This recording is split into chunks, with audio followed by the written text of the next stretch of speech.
Assalamualaikum warahmatullahi wabarakatuh. Salam sejahtera, semoga kita senantiasa dalam lindungan Allah Subhanahu wa taala. Perkenalkan, nama saya Iskandar, dosen tetap program studi Bimbingan Konseling Fakultas Keguruan dan Ilmu Pendidikan Universitas PGRI Sumeneb.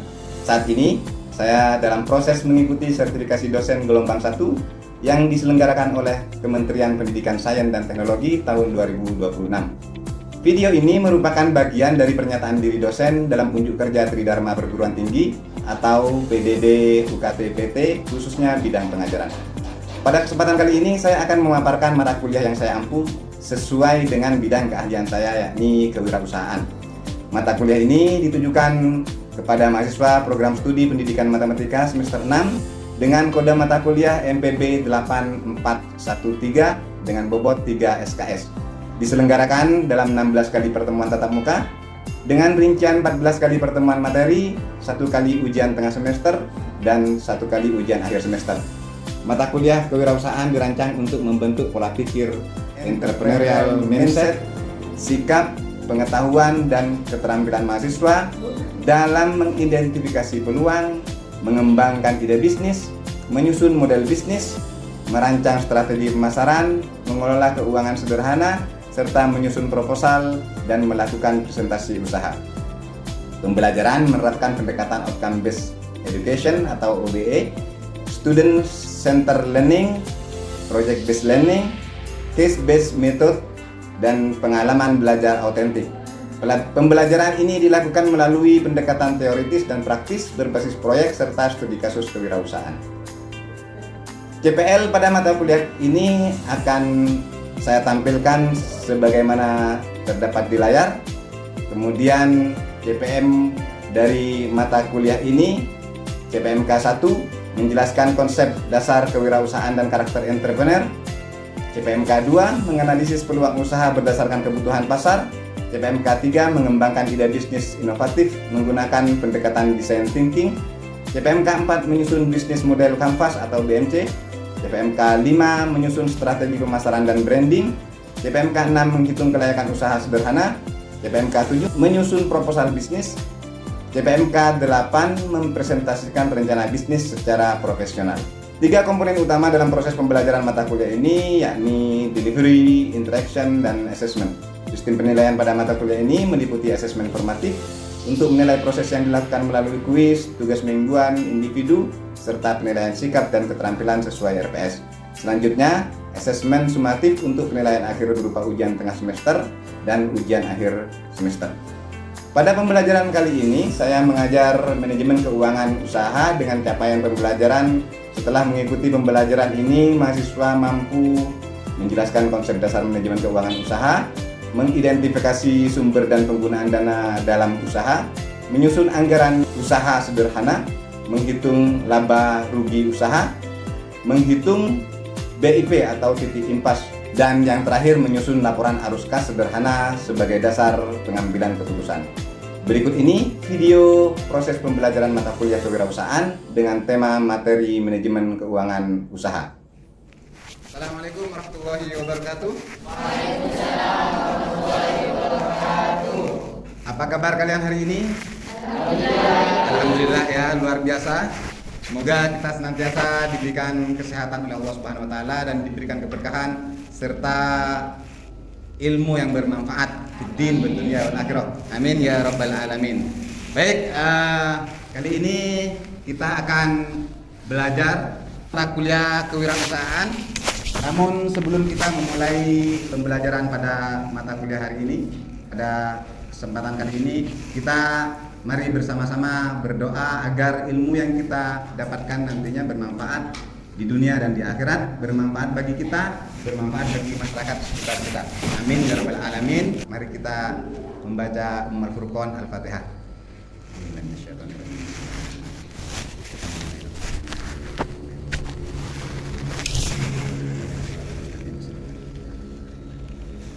Baik, sebelum kita memulai perkuliahan pada pertemuan kali ini, mari kita mengisi absen ya, atau presensi kehadiran kalian dengan scan barcode akan saya bagikan di WA grup.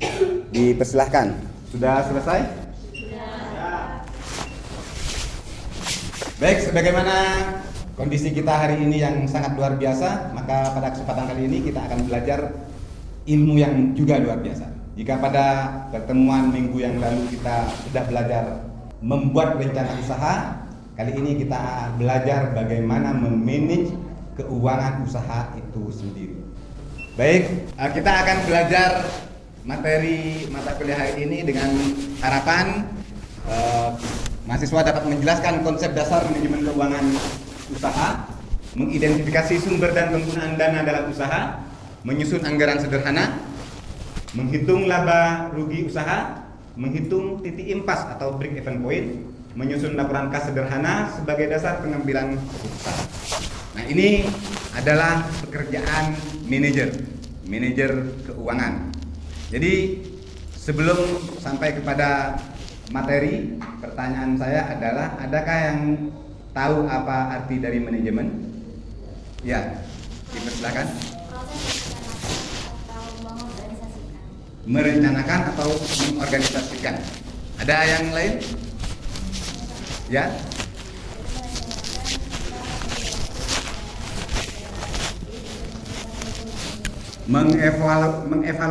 Mengevaluasi dana agar berjalan dengan efektif atau mengendalikan dana supaya efektif dan efisien untuk satu usaha.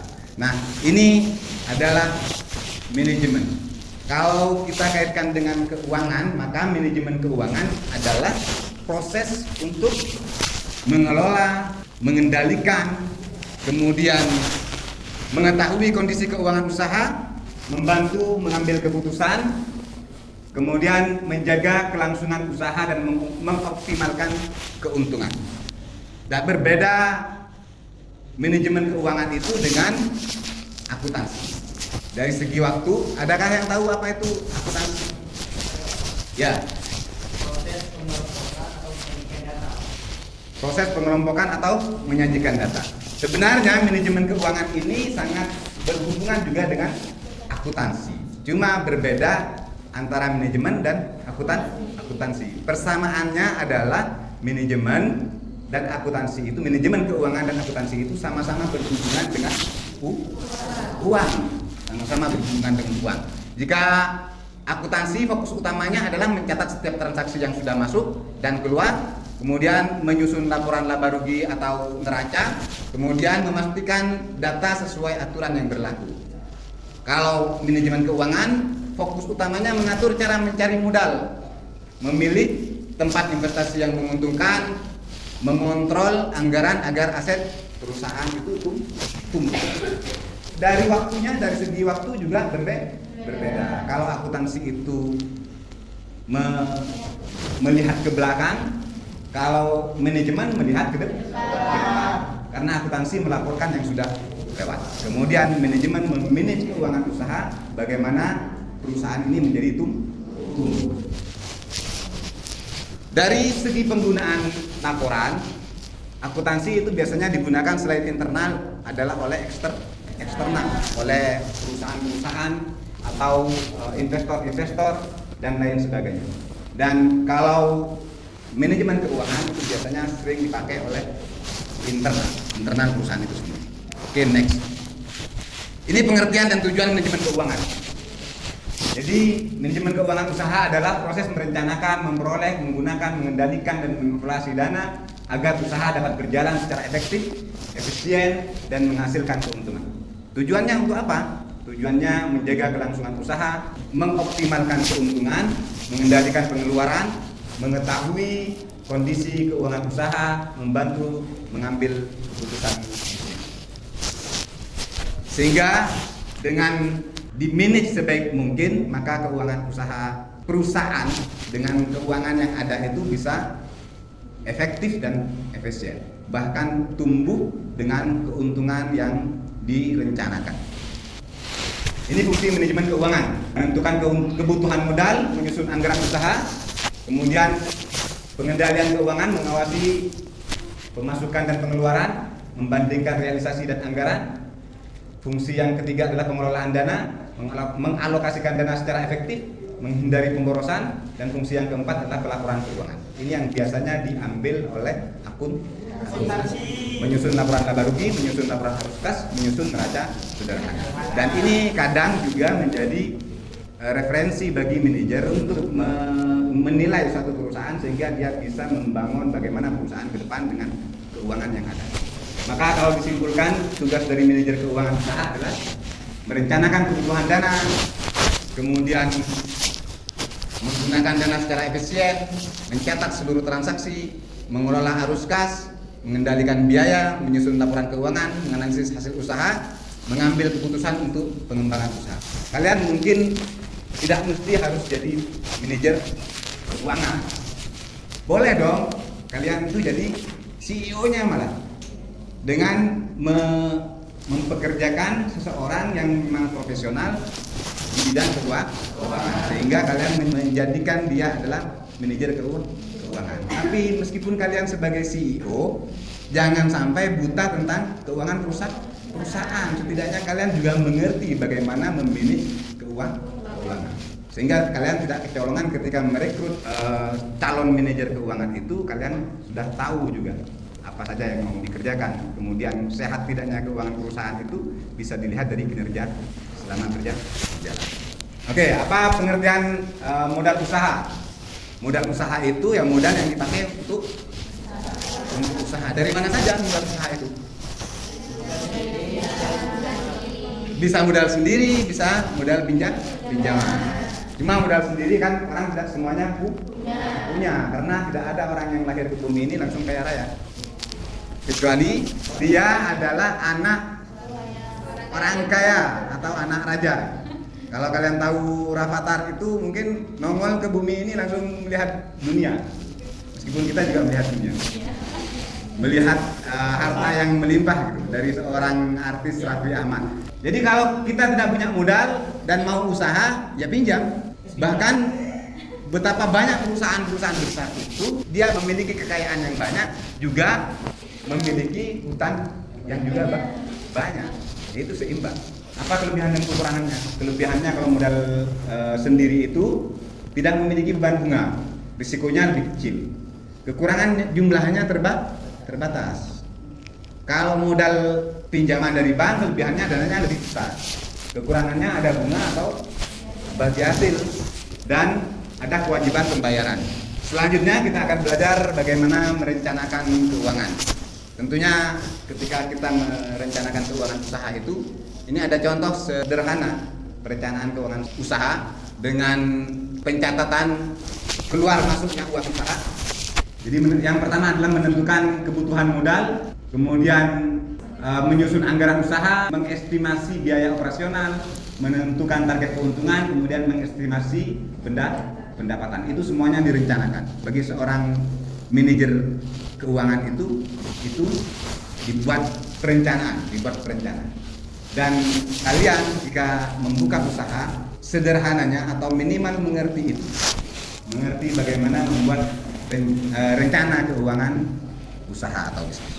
Ini laporan laba rugi sederhana. Jadi rumus sederhananya itu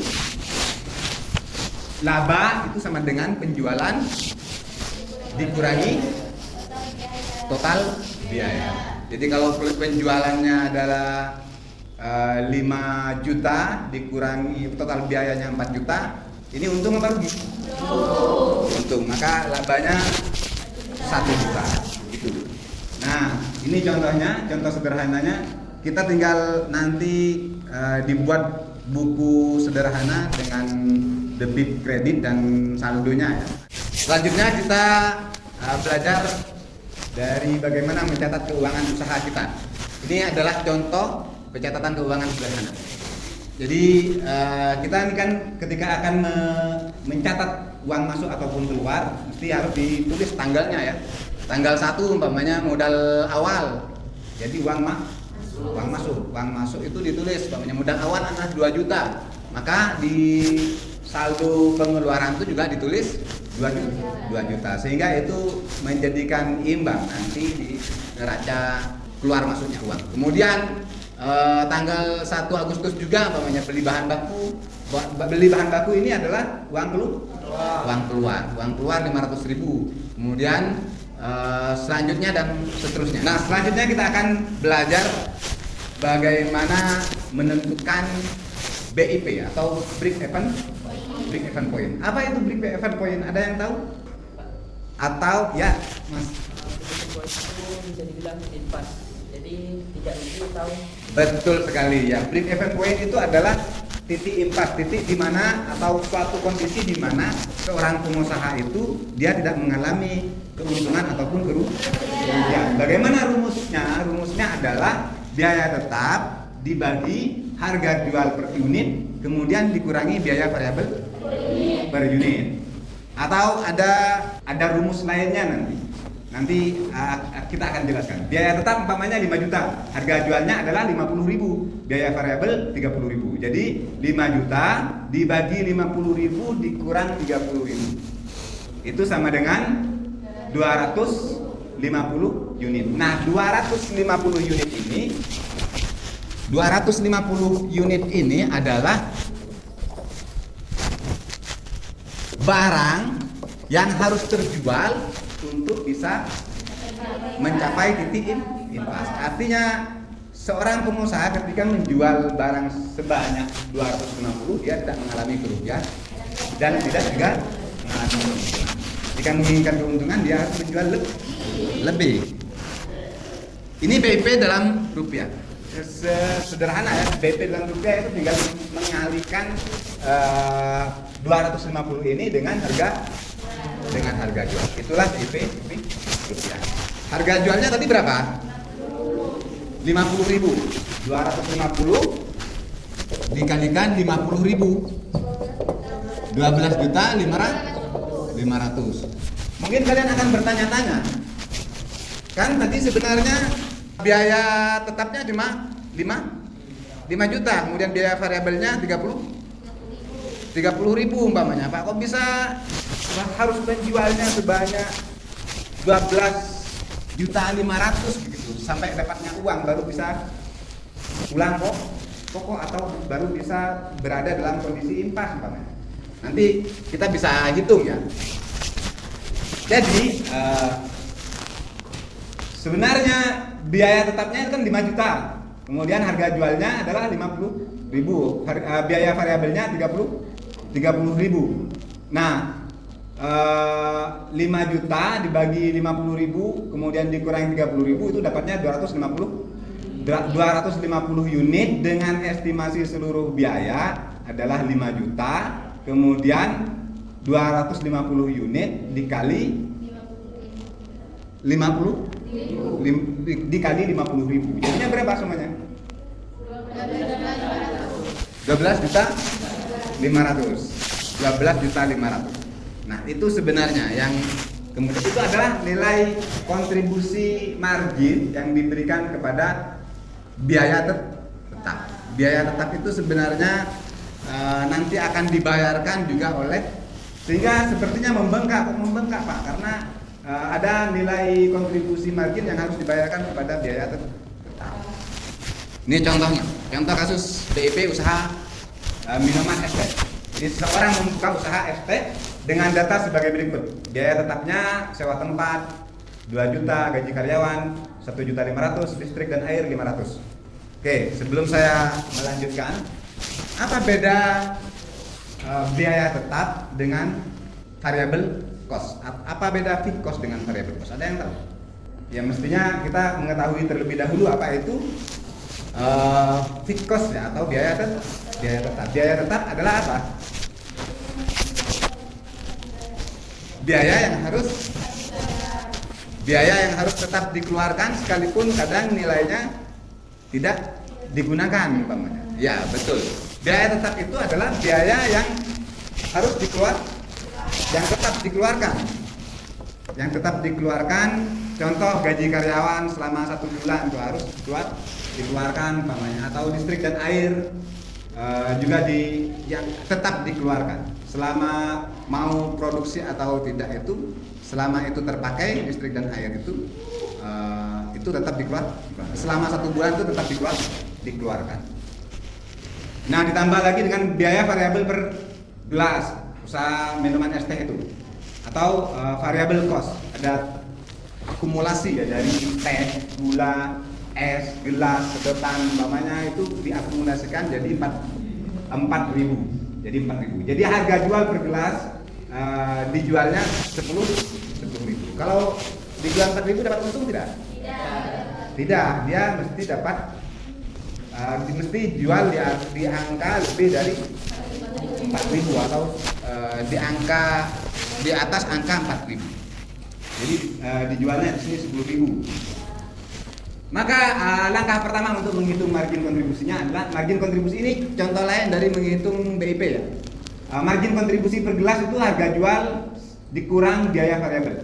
Harga jualnya adalah 10.000. Dikurangi biaya variabelnya adalah 4.000. Jadi 6.000 per gelas. Kemudian langkah yang kedua, hitung BIP dalam unit. Rumusnya adalah biaya tetap dibagi margin kontribusi atau 4 juta dibagi 6.000 sama dengan 666,67. Jadi kita bulatkan menjadi 667 gelas. Artinya usaha harus menjual minimal 667 gelas per bulan agar tidak mengalami laba maupun lebih rugi. Kemudian langkah yang ketiga, menghitung BIP dalam rupiah. Rumusnya tinggal mengalihkan BIP per unit itu tadi. BIP per unit itu sama dengan 667 gelas dikali dengan harga jual sama dengan 6.670.000. Jadi dalam rupiah, kalau dikonversikan dalam rupiah, suatu usaha atau perusahaan itu atau usaha kecil-kecilan, usaha yang ini es teh, dia harus mendapatkan pemasukan uang dari hasil penjualan ini sebanyak berapa? 6.670.000 baru bisa pulang pokok atau titik impas. Baik, sampai di sini ada yang mau ditanyakan? Baik, ini luar biasa sekali ya, kalian sudah bisa langsung memahami. Baik, karena ini sudah bisa dipahami, saya akan memberikan tugas kepada masing-masing individu untuk mengerjakan latihan bagaimana kita membuat atau menghitung BIP, menentukan BIP suatu usaha. Ini usahanya, silahkan diperhatikan. Saya beri waktu 5 menit.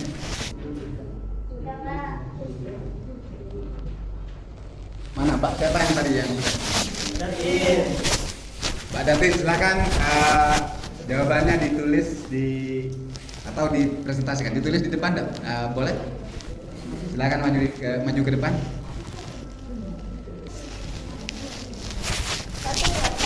Ya, soal nomor 1.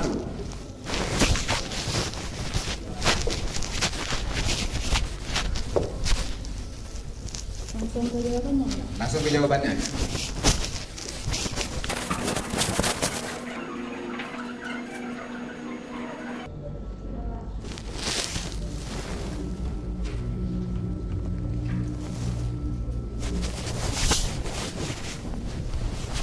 Oke, kita perhatikan ya.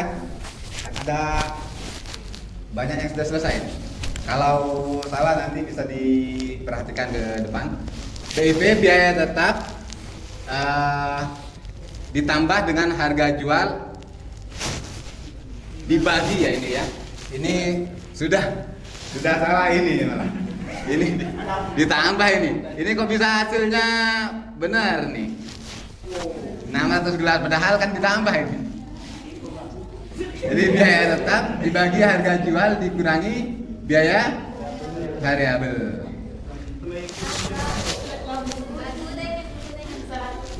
Biaya tetapnya berapa? Biaya tetapnya 3 juta. Kemudian dibagi dengan harga jualnya 10.000. Kemudian biaya variabelnya 5.000. Hasilnya adalah 600 gelas. Jadi perusahaan es teh Jumbo ini harus menjual 600 gelas untuk bisa impas. Ini adalah prinsip-prinsip pengelolaan keuangan yang baik. Yang pertama, pisahkan uang pribadi dari uang usaha. Jangan kayak jangan kayak rujak ya atau gaduh-gaduh. Jadi uang usaha agak jelas, uang usaha, uang pribadi. Kadang kita uang yang dipakai adalah karena itu uang usaha dan itu adalah usaha kita. Kemudian kita butuh untuk kepentingan pribadi itu kita ambilnya dari uang usaha. Ini manajemennya agak jelas, manajemen pengelolaan keuangannya agak jelas. Kemudian yang kedua, catat seluruh transaksi. Buat anggaran, sisihkan dana darurat, evaluasi laporan keuangan secara berkala, kemudian kelola utang secara bijaksana, sisihkan keuntungan untuk pengembangan usaha. Ini adalah tugasnya manajer. Ingat apa yang saya sampaikan tadi, meskipun kalian tidak mesti harus jadi manajer, tapi setidaknya kalian menguasai manajemen keuangan. Oke, selanjutnya kita akan mengerjakan satu tugas lagi ya, tapi ini berkelompok. Silahkan kalian membentuk 4 kelompok yang kemudian masing-masing kelompok boleh terdiri dari 4 atau 5. Baik, saya sumbang kertas nih. Boleh berembuk. Ini kelompoknya jadi berapa ini? Oh, ini 2-2. Baik, kelompok A, B, C, D.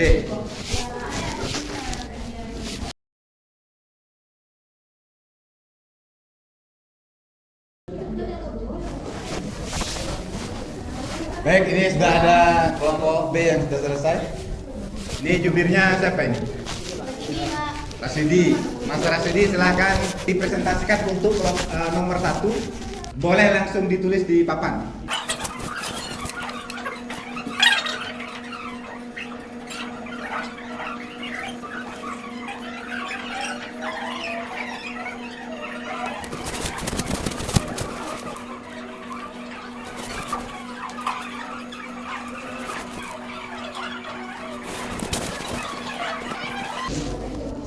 Sudah, sambil dipresentasikan. Tanggal 1 Juli modalnya 15 juta. Jadinya kalau modal masuk ke kredit, modal masuk ke kredit, kemudian kas ditulis di debit sesuai dengan jumlah modalnya, itu 15 juta. Kemudian peralatan itu masuk ke debit karena pengeluaran, masuk ke pengeluaran, artinya ditulis di debit. Kemudian ditulis kas itu di kredit, yaitu sebanyak sebesar harga peralatannya, yaitu 5 juta. Persediaan bahan baku karena juga termasuk di pengeluaran, jadi ditulis di debit. Kemudian juga ditulis kas, yaitu di kreditnya sejumlah harga persediaan bahan baku dan seterusnya. Oke, pertanyaannya, ada pertanyaan dari kelompok lain terkait ini?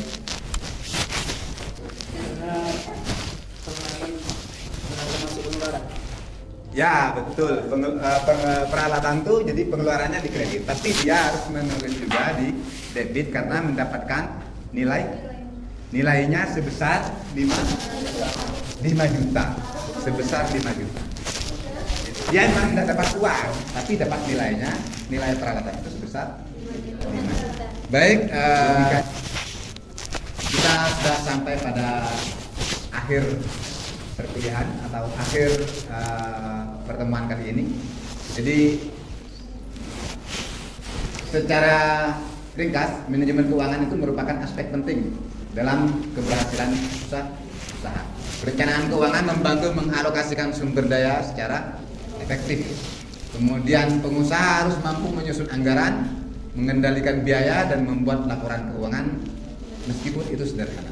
Analisis laba rugi, arus kas dan BIP menjadi dasar dalam pengambilan keputusan bisnis. Maka baik, sampai di sini ada pertanyaan? Kalau tidak ada, ini menjadi umpan balik ya dari materi yang sudah disampaikan atau materi yang sudah kita pelajari pada siang kali ini. Silahkan nanti dikerjakan di rumah. Mudah-mudahan apa yang kita dapatkan atau kita pelajari hari ini menjadi ilmu yang bermanfaat bagi kita, terutama bermanfaat bagi kehidupan kita dan bermanfaat bagi kehidupan masyarakat sekitar kita. Assalamualaikum warahmatullahi wabarakatuh.